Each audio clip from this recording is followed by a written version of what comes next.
It's never too late to have a happy childhood. Now, this may sound like a big claim, but there's a lot of interesting scientific principles around this. First off is neuroplasticity. Our brain has the ability to rewire itself, and this is such an important thing. Because we can rewire our brains, I'm going to use a car metaphor here for you. When you drive down a dirt road and it rains, you start cutting paths where the tires meet the ground. And the more you drive on that path, the deeper and more rigid that path gets, to the point where you can't drive your car out of it.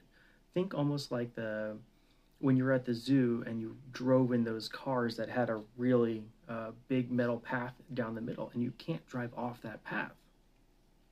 The brain's the same way. The more we use and loop through that memory, the stronger that memory gets. But here's the cool thing.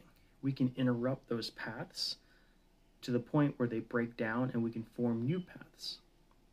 So the beauty is we don't necessarily want to change the memory itself. We want to change the feelings that we have around that memory.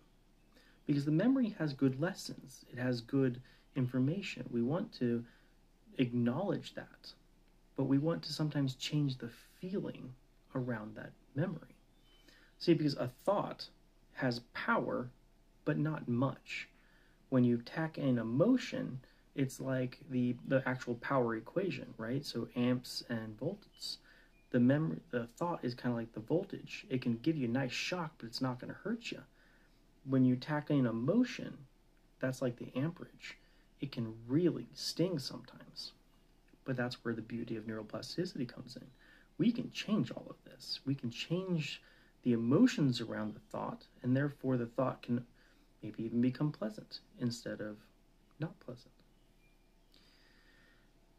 And then another useful kind of structure around it, or construct, is the memory is the map, and the map is not the land.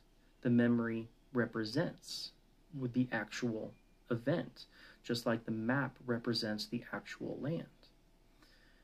And every time we access a memory, we have the ability to change it before we put it back in. Have you ever heard somebody tell a fish story, or a hunting story, or an exciting story? Every time they tell it, that fish gets a little bit bigger, or a little bit more extreme, or a little bit crazier. And that's because when we retell the story, we're excited. And then we put that excitement back in the memory, and that changes the memory. Every time we access and put it back, we have a 4-hour window where we're changing and modifying those memories. So over time, memories can drift a little bit as well, just like memories can be implanted in us.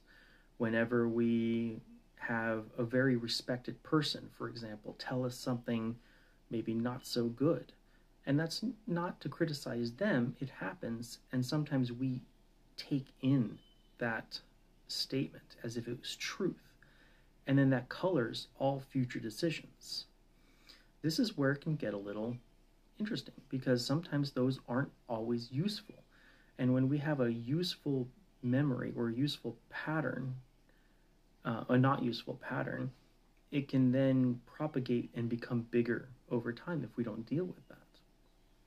So for example, let's say somebody very important to you said, you're not good enough, and they're yelling at you, and you're just like, as a kid, right? That can get stuck. And if it gets stuck, that might color all future opportunities. Oh, I'm not good enough, I'm not even going to try. Or I'm not good enough, I'm going to do something to not get promoted. And that can kind of trickle through. But the cool thing is we can go back and change that memory, fix it. Or I'm not good enough to maybe I am good enough.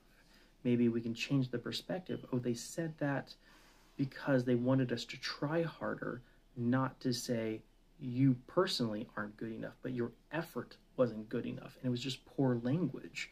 But we took it on as something totally different. And these are the really cool things about all these tools of the mind. Hypnosis, NLP, which is neuro-linguistic programming, meridian tapping, and all these other techniques out there. We can go through and change our belief structures, change the way we feel things, change the map, if you will. Because what actually happened and what is inside of us are not always the same thing.